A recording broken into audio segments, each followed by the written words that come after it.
Brüder! Ich freue mich, dass wir uns heute wieder treffen. Und ich freue mich, den Bitur in unserer Runde begrüßen zu dürfen. Bitur, vielleicht stellst du dich selbst mal vor. Ja, hallo, ich bin der Bitur und ich bin Anti-Alkoholiker.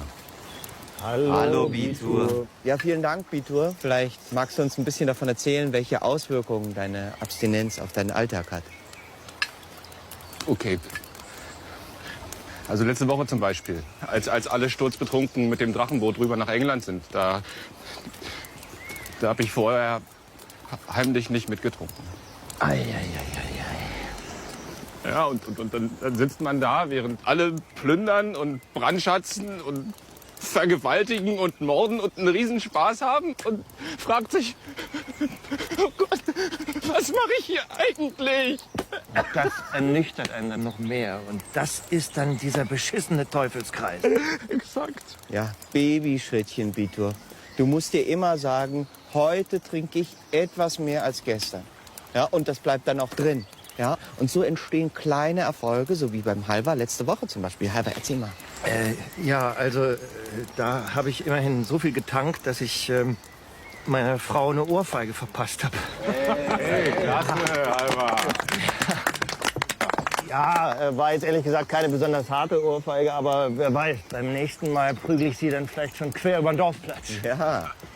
Ja, ich war letztens immerhin so knülle, dass ich einen völlig sinnlosen Streit mit meinem Nachbarn angefangen und seine Hütte angesteckt habe. Hey, toll.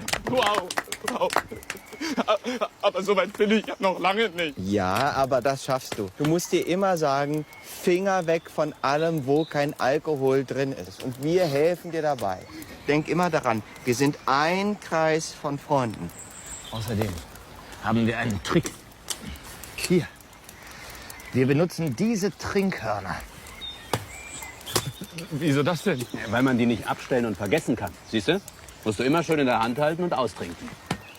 Tatsächlich? Das ist ja wirklich...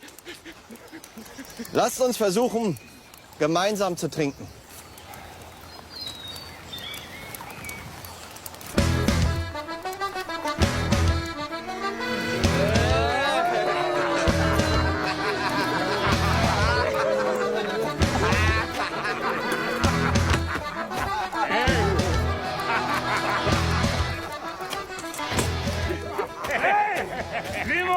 Ich hab hier was für dich!